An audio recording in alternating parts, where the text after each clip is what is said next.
Assalamualaikum warahmatullahi wabarakatuh. Selamat malam. Salam sejahtera untuk kita semua. Perkenalkan, nama saya Talita Kumusuriah Naibaho, NPM 17082010028.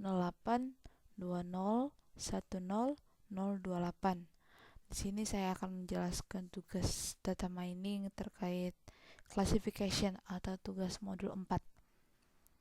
Sebelumnya, sepemahaman saya, klasifikasi merupakan salah satu metode dalam data mining yang tujuannya untuk mengelompokkan data dan melakukan prediksi pada data yang belum memiliki label.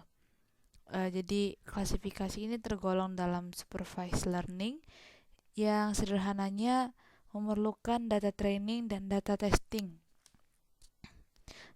Jadi nanti ketika ada data baru, tidak perlu melakukan pengolahan dari awal, tetapi udah bisa menggunakan model yang sudah dibentuk oleh klasifikasi tadi. Jadi nanti tujuan akhir di modul 4 ini adalah menghitung hasil akurasi dari algoritma klasifikasi supervised learning yang saya gunakan dan membandingkan antar algoritma tersebut. Oke, jadi langsung saja saya menjelaskan terkait tugas saya. Di sini ada merupakan lanjutan dari tugas modul yang ketiga mengenai data preparation. Jadi sudah ada data yang sudah di-encoding hingga korelasinya juga sudah dicek. Ada library yang dibutuhkan, sudah dikelompokkan, sudah diubah ke numerik juga, dan sudah dilihat korelasinya. Di sebelumnya ada data yang tersimpan. Yang pertama disimpan dalam dataset data, yang kedua disimpan dalam dataset encode, merupakan keseluruhan data yang sudah diubah dalam numerik, dan dataset tadi yang hanya dalam data tersebut hanya sampai ke pengelompokan saja. Oke, kalau begitu langsung saja. Oke, jadi sebelumnya kita mempunyai data.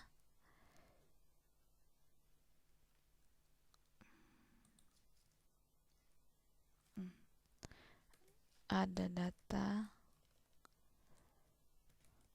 Ini merupakan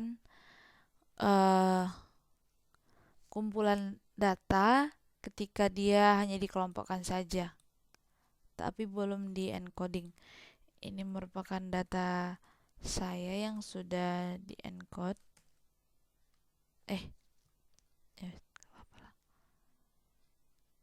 Oke, kurang.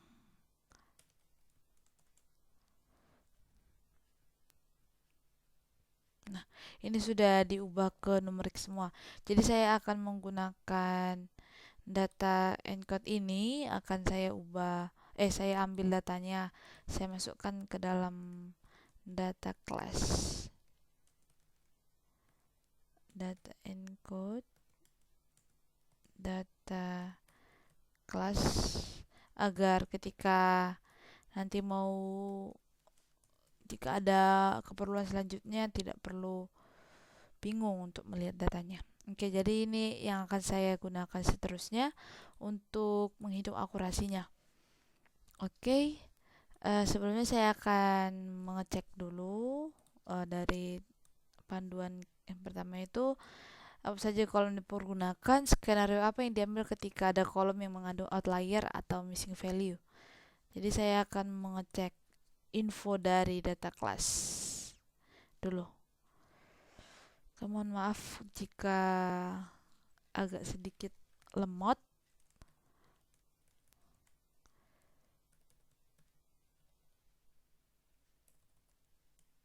Oke, jadi data class info ini menunjukkan dia apakah ada null dan dia tipe apa. Jadi di sini sepemahaman saya juga untuk melakukan data klasifikasi itu tidak ada data yang kosong, karena sebelumnya saya sudah mencoba juga di hari perkuliahan data mining. Ada muncul error ketika ada data yang mau diklasifikasikan tapi data tersebut kosong. Jadi di sini nanti terkait missing value akan ditindaklanjuti. Di sini variabel yang missing value adalah variabel age, variabel usia. Jadi yang saya lakukan untuk missing value ini, jika datanya sedikit, bisa langsung kita cek aja data kelas is null. Oke. Dot sum. Biar kita bisa melihat berapa kekurangan data dari si age. Jadi ternyata ada 177 baris yang age-nya kosong. Jadi kalau dari saya untuk menanggapi yang missing value tersebut, jika memang missing value-nya adalah 2 baris atau hanya bawa sedikit baris yang missing value, bisa diisi saja atau bisa dihapuskan saja. Tapi jika hitungannya sudah 177 baris yang value-nya kosong, jadi menurut saya diisi saja, karena kalau dihapus akan berpengaruh juga terhadap data-data sebelumnya, karena kita sudah masuk ke data klasifikasi dan sudah melewati data understanding dan preparation. Jadi kalau respon dari saya itu mengisi kekosongan dari baris age. Untuk skenario yang saya buat untuk mengisi missing value tersebut, yaitu dengan melakukan grup usia berdasarkan jenis kelamin, berdasarkan passenger class atau P class, dan berdasarkan titelnya. Ini kita lihat yang data dulu. Jadi dikelompokkan nanti berdasarkan berdasarkan jenis kelamin, seks, berdasarkan dia kelas dia kelas berapa, passenger kelasnya, dan berdasarkan titelnya. Ini berdasarkan titel. Jadi saya akan menggunakan data, bukan data encode untuk mengisi kekosongannya. Jadi untuk mengisi kosongan itu langsung saya copy saja dari codingan yang sudah saya buat sebelumnya untuk mempercepat.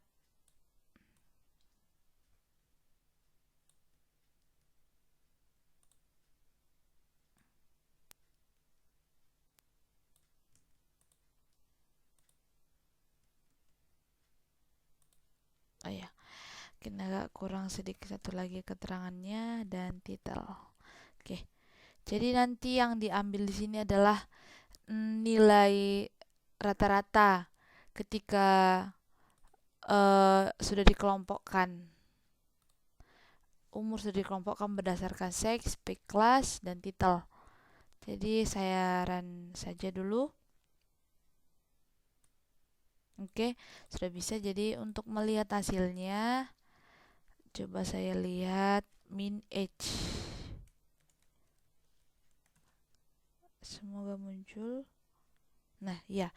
Jadi ketika ada ketika rows yang ketika penumpang yang rows age-nya kosong, dia dilihat berdasarkan, untuk mengisi kekosongan tersebut dia dilihat berdasarkan seksnya, P kelasnya, titel. Jadi misalnya saya adalah baris umur saya kosong, jadi dan kelas saya adalah kelas passenger saya adalah kelas 3, dan saya adalah Miss, jadi bisa dilihat female saya, seksnya female, lalu kelasnya kelas 3, dan titelnya adalah Miss. Jadi kemungkinan isi baris saya adalah nanti 16. Ini diambil dari rata-rata. Sebelumnya dia jadi berbentuk desimal pecah seperti itu.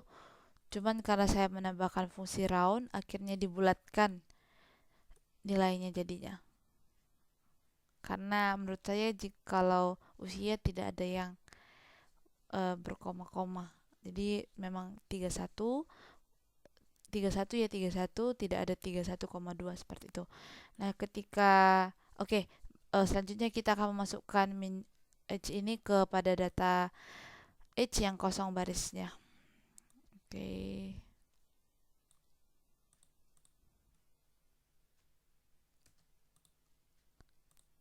Nah, jadi data yang saya sudah kelompokkan di sini dimasukkan ke data kelas. Nah, oke, sudah run, tidak ada error. Coba kita cek lagi untuk data kelas, bukan data lagi. Data kelas.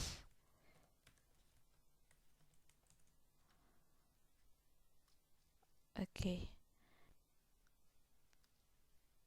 Oke, ini mungkin tidak terlalu kelihatan ya mana baris yang kosong. Jadi mungkin bisa kita cek dari sini saja apakah masih ada data usia yang kosong. Oke, puji Tuhan tidak ada data yang kosong lagi.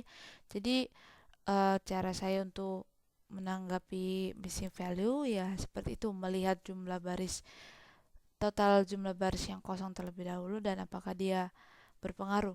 Sebenarnya menurut saya H tidak terlalu berpengaruh karena sudah kita kelompokkan mengenai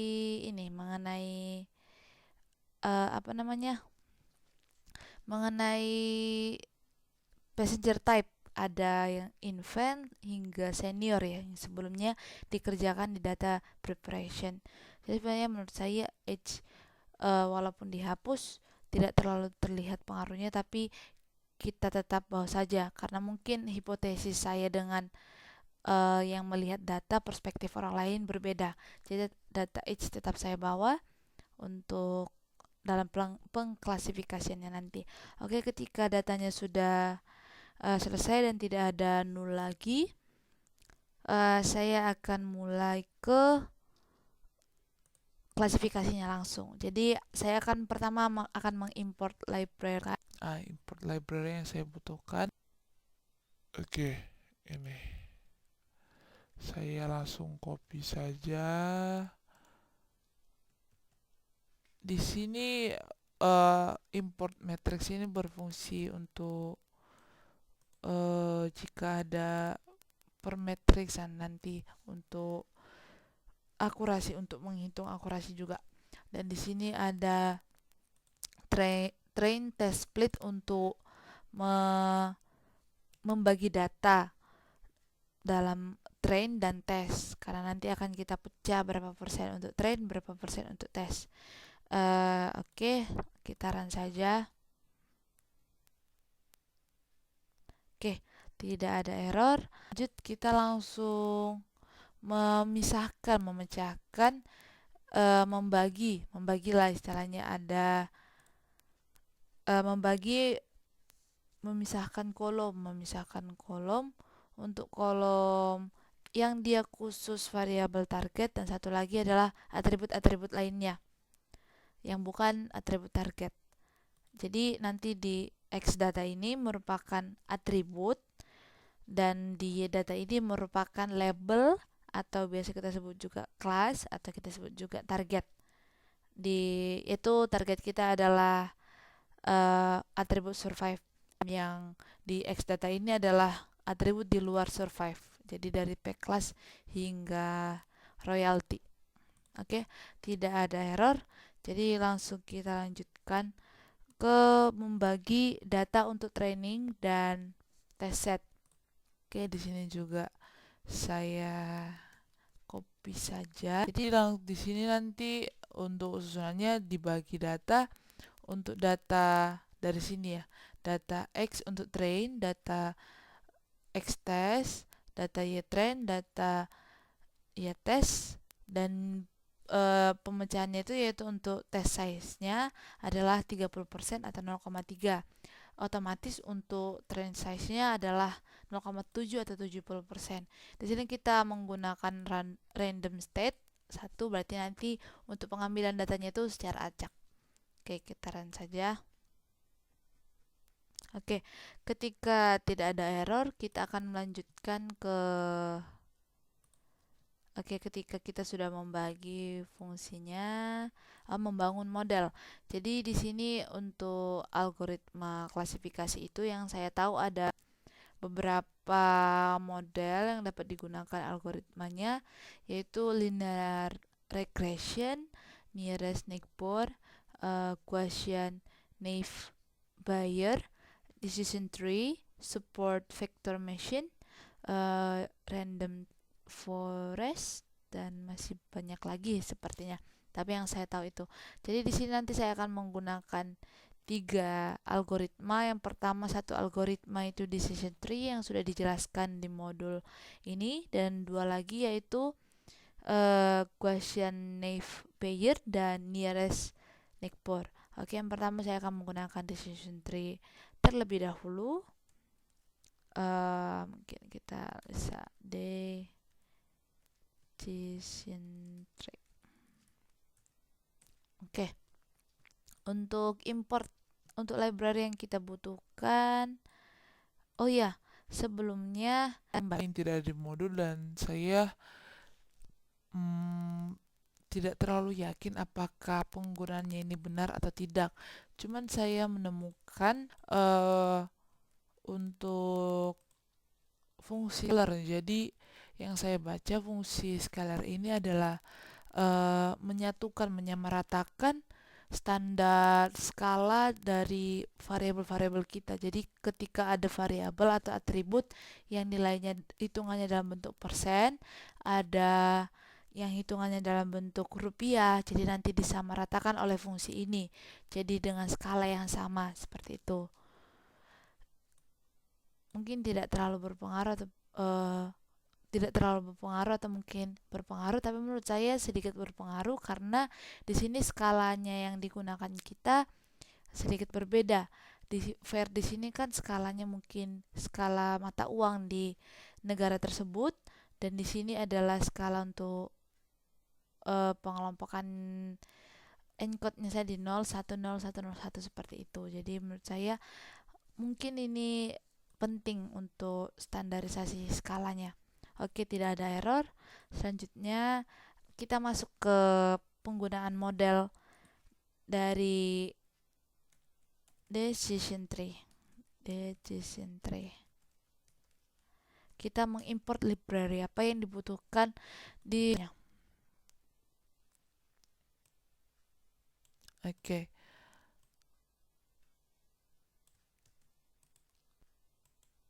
Oke, jadi ada import yang dibutuhkan diambil dari library sklearn tree, diimport yaitu decision tree classifier. Jadi dilakukan prediksi data, uji dulu prediksi data uji. Nah, dikelompokkan seperti ini rumusnya atau codingannya. Ketika sudah tidak ada error, jadi ini saya kelompokkan untuk prediksi DTC karena akan berbeda-beda untuk prediksi tiap algoritmanya. Jadi langsung saya kasih dengan istilah seperti itu. Selanjutnya kita akan memanggil akurasinya. Oke.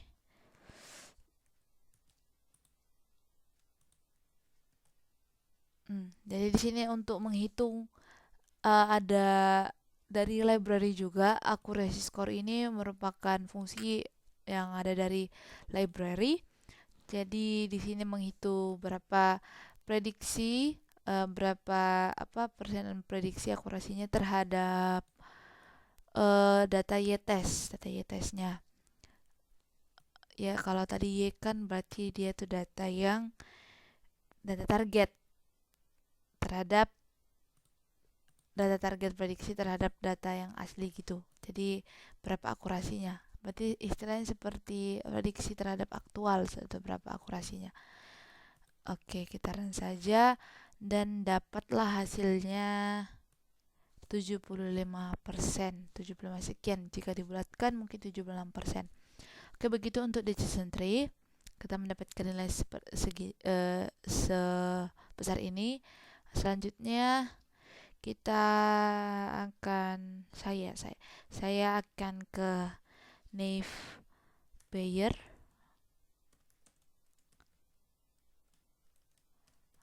Oke, saya akan mengimport library kan.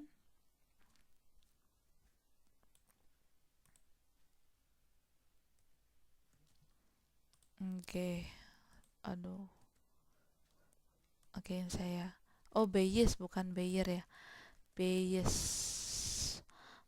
Di sini ada import Gaussian Naive Bayes dan saya inisialkan lagi.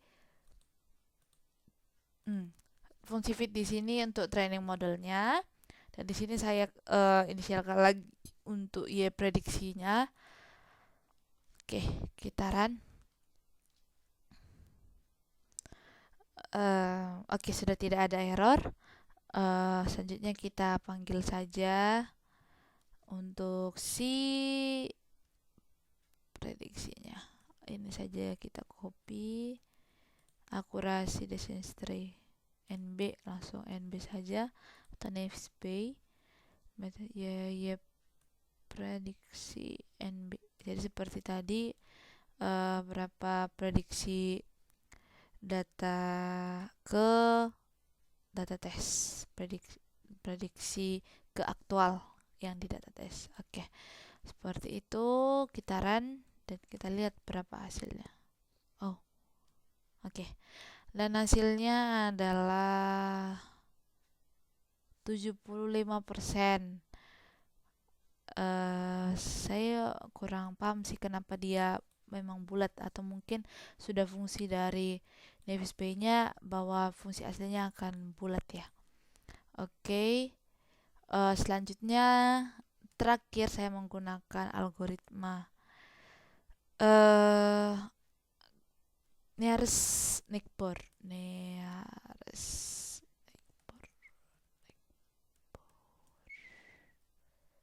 atau Bor ya? Bor ya. Oke, saya akan juga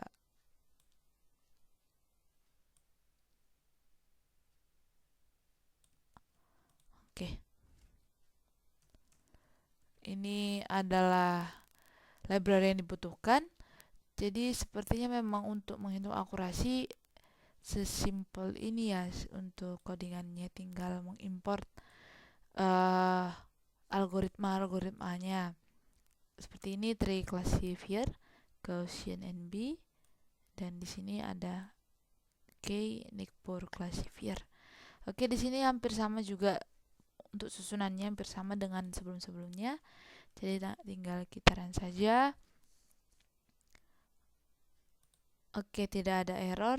Kita copy saja yang ini, yaitu akurasi KNN. Kita sebut dia dengan KNN. Matrix akurasi score. Yepred KNN. Oke, kita run. Berapa persen kah dia? 78%. Oke, saya rasa kalau tugas sudah sampai memprediksi data uji ya, model yang dibangun ini sudah kita lewati hingga evaluasi model, tapi hingga sampai penghitungan akurasi saja untuk tugas kali ini, dan bandingkan antar algoritma tersebut. Jadi kalau berdasarkan algoritma yang ini, berdasarkan yang sudah saya buat ini, terdapat nilai yang berbeda, akurasi yang berbeda dari 3 model tersebut. Untuk decision tree dia 75 sekian persen, di NB-nya ada 75%, dan di KNN-nya ada 78, sekian. Di sini juga akan berubah ketika kita run lagi, karena di sini kita menggunakan model data yang random. Kita aktifkan random state-nya. Nah, Coba kita lihat. Di sini tadi 75% ya. Cuman kalau kita run lagi untuk decision tree-nya, dia akan mengambil data yang random lagi, sehingga data akurasinya juga akan berbeda. Nah, tadi 75 berapa gitu. Coba kita run lagi yang bagian nearest neighbor. Oke, ketika kita run bisa saja nilainya berubah, bisa saja nilainya tetap tidak berubah. Berarti dia akan berubah ketika ini di run. Karena kan fungsi random state-nya berfungsi. Coba kita run lagi untuk decision tree. Pasti nilainya akan berubah. Tadi 75, berapa gitu ya. Nah, tetap. Soalnya tadi sebelum saya live tugas seperti ini, dia ada perubahan. Oke, berarti jika dilihat seperti ini, data akurasi yang paling tinggi itu terletak pada neighbor.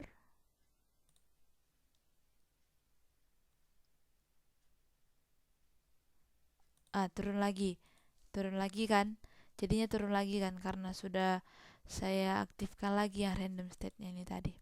Tapi ketika random state-nya kita buat kita hapuskan, nilainya akan tetap. Nilai akurasi ini ketika saya ulangi untuk ngeran juga akan tetap hasilnya. Jadi kita cukupkan dulu. Jadi di sini ada terdapat untuk algoritma masing-masingnya itu terdapat perbedaan nilai dalam akurasinya. Untuk decision tree dia 75, sekian persen. Untuk akurasi NB dia 75%, tidak ada lebih. Dan di akurasi nearest neighbor itu dia 70, sekian persen. Tapi setelah yang saya baca-baca, tidak ada bukan berarti decision tree ini merupakan merupakan model yang paling terbaik, karena parameter pada semua metode itu akan mempengaruhi hasil. Dan nilai ini tidak bisa dikatakan bahwa decision tree adalah metode terbaik. Tidak, walaupun nilainya tertinggi di sini. Karena masing-masing data atau masing-masing algoritma itu memiliki karakternya tersendiri, dan terdapat beberapa parameter yang pada semua metode akan mempengaruhi hasil. Contohnya ya, sedikit penjelasan juga yang saya baca terkait decision tree NB dan KNN. Kalau di decision tree ini manfaat utamanya itu penggunaan teknik ini yaitu kelebihannya ya, kemampuannya untuk membreakdown proses pengambilan keputusan yang sedikit kompleks jadi lebih simpel. Jadi mereka sedikit membreakdown menjadi lebih simpel, sehingga pengambilan keputusannya itu akan lebih menginterpretasikan solusi dari permasalahan. Jadi kelebihannya si decision tree ini, dia mampu mengeliminasi perhitungan atau data-data yang kiranya tidak diperlukan. Jadi mungkin agak sedikit lebih pintar ya. Jadi bisa membedakan data-data mana yang sekiranya tidak diperlukan, kayak tidak perlu dihitung seperti itu. Dan itu mungkin mempengaruhi faktor akurasinya lebih tinggi, karena mungkin mengabaikan beberapa data yang seharusnya tidak diperlukan seperti itu. Untuk Navis Bay ini sistem sebutannya dia ada variabel independen dan variabel dependent. Independen berarti variabel yang tidak dipengaruhi oleh variabel lain. Jadi seperti di data kelas tadi, berarti variabel independennya adalah seperti usia, dia kan berdiri sendiri tanpa harus melihat variabel lain. Dan variabel dependennya adalah variabel target itu. secara umum variabel target disebut, namun di native Bayes ini disebut variable dependent karena kan istilahnya variable dependent itu atau survive itu ada ketika melihat berapa usianya, berapa apa passenger type-nya, apa kelasnya. Jadi dia tergantung terhadap variabel-variabel sebelumnya, variabel-variabel lainnya. Kalau di NB ini sendiri, uh, yang saya baca dia merupakan pengklasifikasian probabilistik yang sederhana. Jadi pengklasifikasian kemungkinan yang sederhana. Metode ini kayak menghitung sekumpulan probabilitas dengan menjumlahkan frekuensi dan kombinasi nilai dari dataset yang diberikan. Jadi di metode data Navier Bayes ini menganggap semua atribut pada setiap kategori tidak memiliki ketergantungan satu sama lain. Jadi walaupun kayak kayak sepenangkapan saya ya. Jadi kalau menurut saya kalau di native Bayes ini, walaupun sebenarnya kalau passenger type itu kan bergantung terhadap age ya, kelompok umurnya dia. Ketika dia umur 0 sama sekian, maka passenger type-nya adalah angka 1 atau infant seperti itu. Nah, namun kalau di native Bayes ini dia menurut menurut yang saya baca, dia tidak bergantung ke yang independen, itu tidak bergantung ke variabel lainnya. Jadi mohon maaf jika mungkin penangkapan saya salah, mohon dikoreksi. Lalu untuk KNN, keuntungan di penggunaan native Bayes ini, jadi dia hanya memerlukan sejumlah kecil data train untuk menentukan parameter mean dan variance dari variabel yang diperlukan untuk klasifikasi. Lalu untuk nearest neighbor ini, tujuan algoritmanya untuk mengklasifikasikan objek baru berdasarkan atribut dan training samples, di mana hasil dari sampel uji yang baru diklasifikasikan berdasarkan mayoritas dari kategori pada KNN.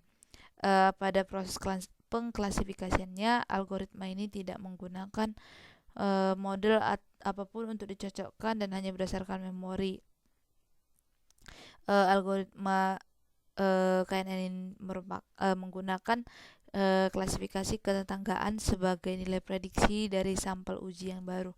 Jadi yang sedikit saya baca, jadi nearest neighbor ini menggunakan kayak tadi klasifikasi ketetanggaan. Jadi nanti memang ada ditentukan berapa untuk nilai K-nya itu, nilai K atau nilai tetangga di sekitar dia.